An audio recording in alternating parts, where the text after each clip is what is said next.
Selamat pagi, sidang jemaat kasih dalam Tuhan Yesus Kristus. Shalom. Kita berjumpa lagi dalam keadaan yang sehat, puji Tuhan.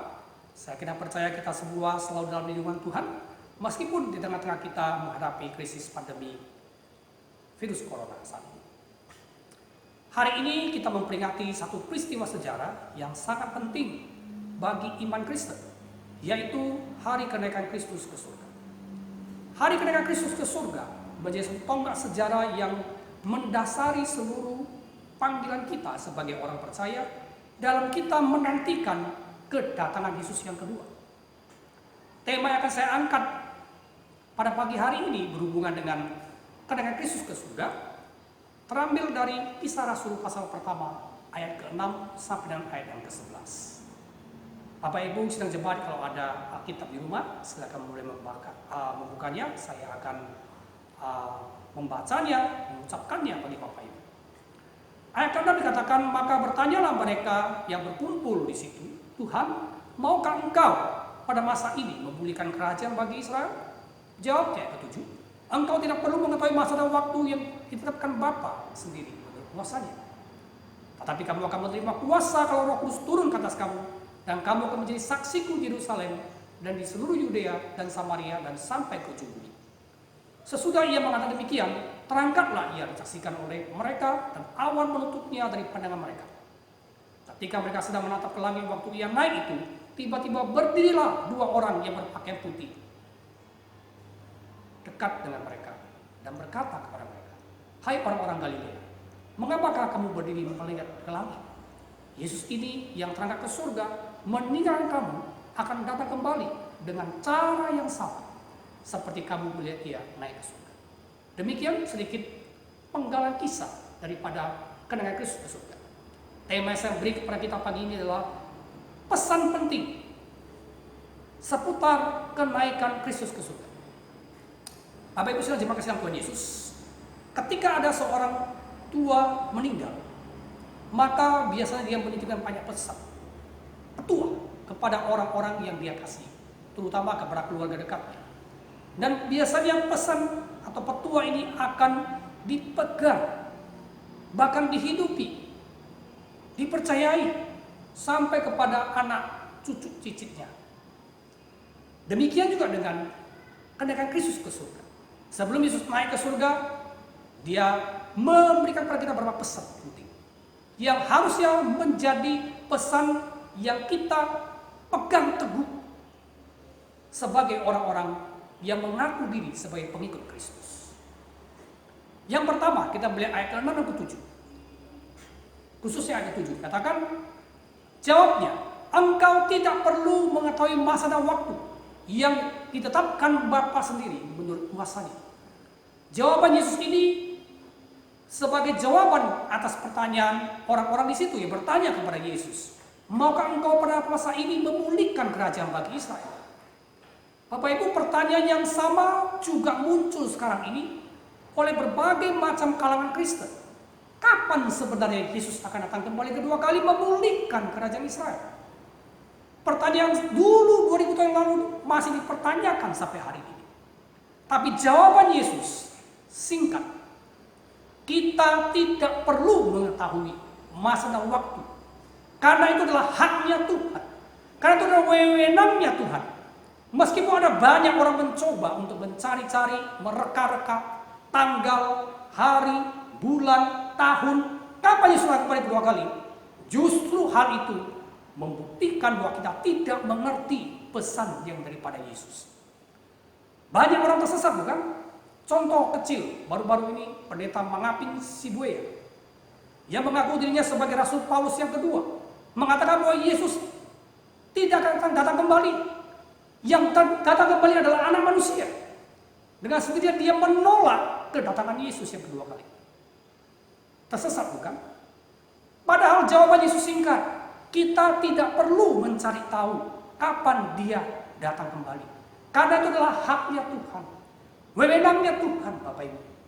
Jadi kita tidak usah dipusingkan dengan berbagai macam taksiran, pencarian yang sia-sia, tebak-tebakan yang palsu, yang hanya merusak pesan yang penting yang Yesus berikan kepada kita. Mulai hari ini, kalau ada orang yang mengaku dirinya, siapapun dia atau hamba Tuhan, yang mengetahui bahwa Yesus akan kembali kedua kali, itu pasti adalah satu kebohongan besar. Karena Yesus tidak pernah memberikan pesan kepada gerejanya untuk mencari tahu kapan dia datang kembali yang kedua kali. Sebaliknya, pesan yang lebih penting Yesus sampaikan kepada kita, yaitu pesan kedua di ayat ke-8. Tetapi kamu akan menerima kuasa kalau Roh Kudus turun ke atas kamu, dan kamu akan menjadi saksiku di Yerusalem dan di seluruh Yudea dan Samaria dan sampai ke ujung bumi. Inilah pesan penting yang kedua yang Yesus sampaikan kepada kita gerejanya. Daripada kita mereka-reka kapan dia datang kembali kedua kali, pesan kedua Yesus berikan kepada kita adalah kita harus menjadi saksi.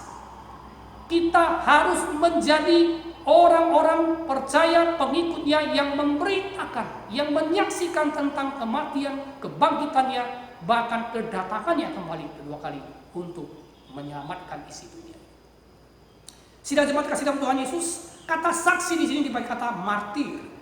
Artinya orang-orang yang dulu rela mengorbankan jiwa raga bahkan nyawanya itu untuk pengabaran Injil.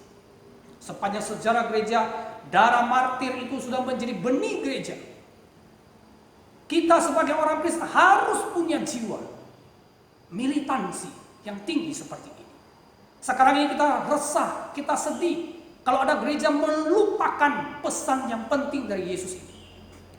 Karena gereja sibuk dengan membangun, mempercantik gedung gereja, bahkan gereja sibuk dengan program-program gereja yang tidak ada habis-habisnya. Sibuk dengan urusan-urusan organisasi dan sebagainya.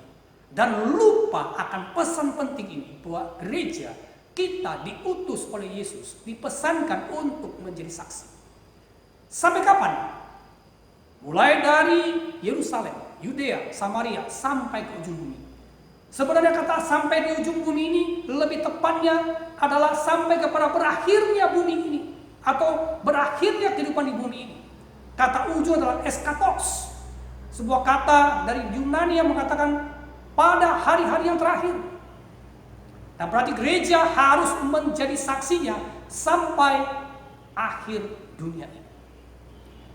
Itulah tugas utama kita.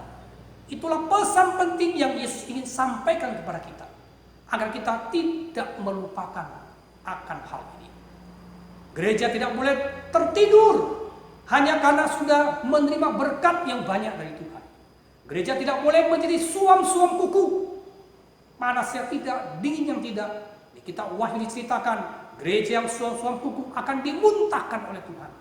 Orang Kristen yang tidak sungguh-sungguh akan dimuntahkan oleh Tuhan. Bukankah dengan adanya COVID-19 ini, kita disadarkan bahwa gereja harus tetap menjadi garam dan terang dunia. Gereja disadarkan bahwa ada panggilan jelas, ada begitu banyak orang mati dalam waktu yang sekejap karena wabah virus corona.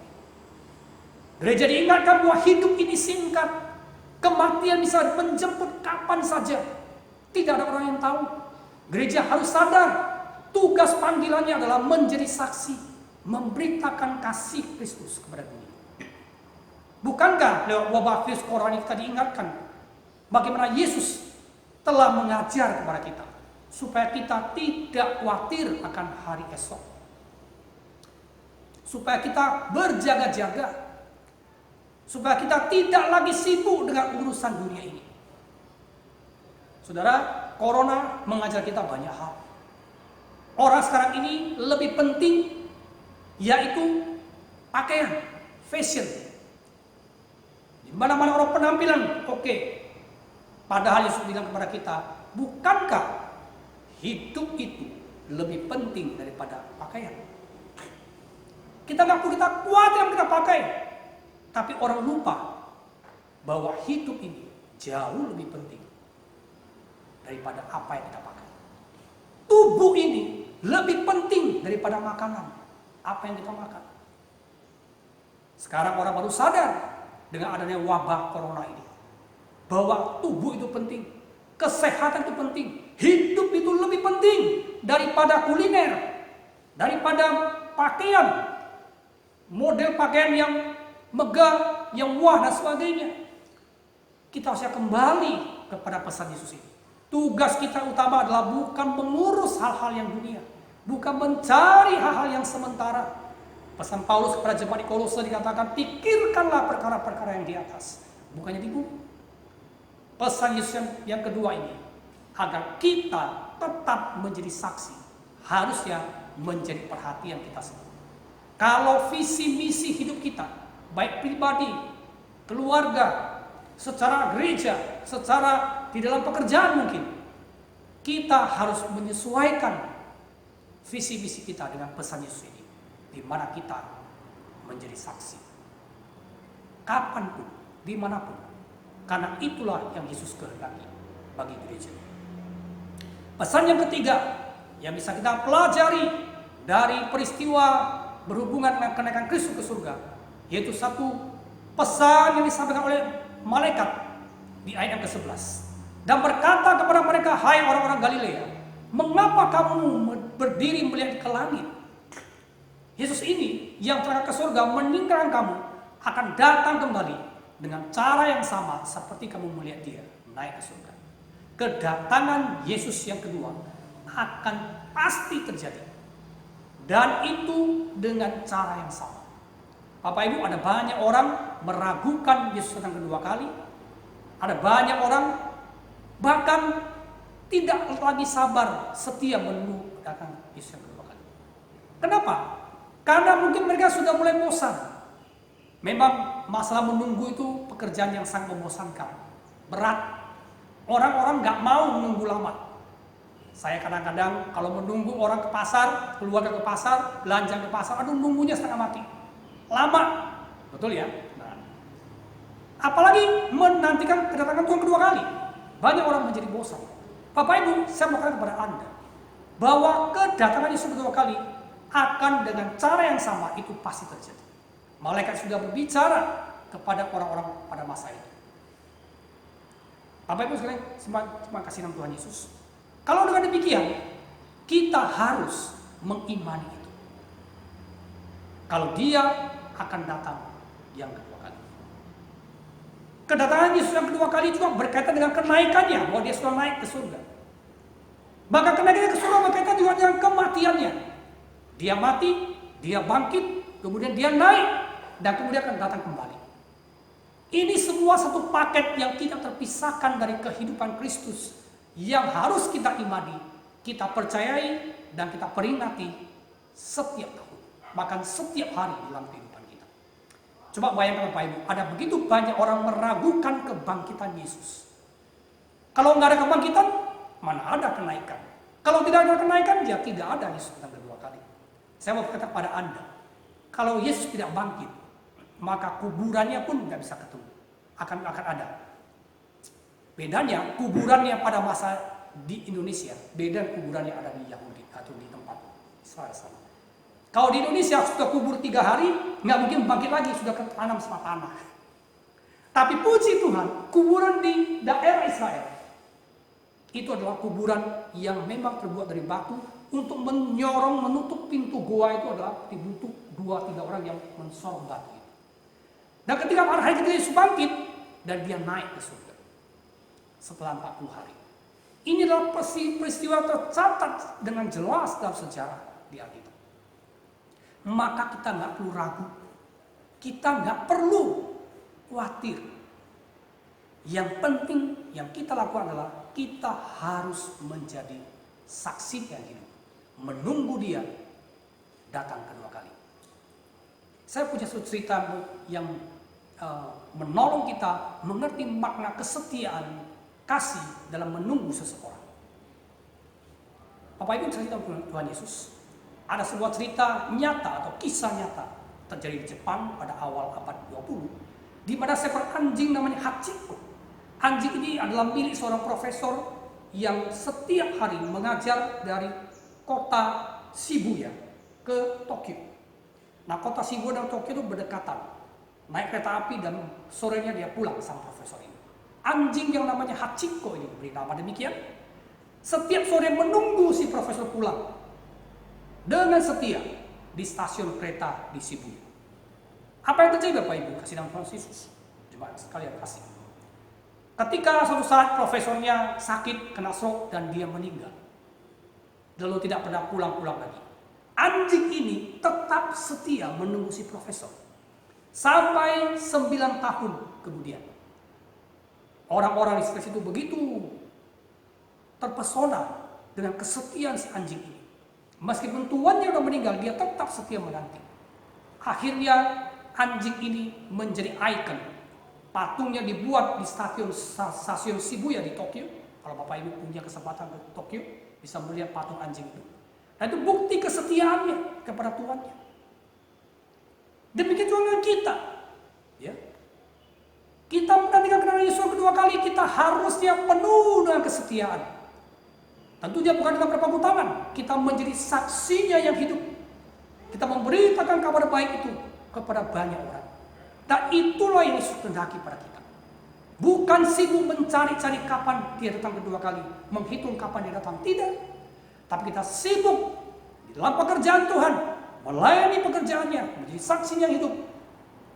Pada pribadi kita, kepada orang-orang dekat kita, keluarga kita, teman-teman kita, bahkan pada orang-orang banyak. Itulah yang Yesus kehendaki. Pesan ketiga ini harusnya kita pegang teguh, bahwa dia pasti akan datang kembali dengan cara yang sama seperti dia naik ke surga. Dan itu adalah satu pengharapan iman kita orang Kristen dalam menantikan, menyongsong kedatangannya yang semakin dekat. Bapak Ibu, sebagai kesimpulan, sudahkah kita meresponi pesan penting Yesus ini? Kiranya melalui perayaan kenaikan Kristus ke surga ini, kita sebagai gereja disadarkan kembali akan pesan ini untuk kembali menajamkan visi misi kita, yaitu menjadi saksi yang hidup dengan penuh kesetiaan menantikan kedatangannya yang semakin dekat. Tuhan Yesus memberkati. Shalom.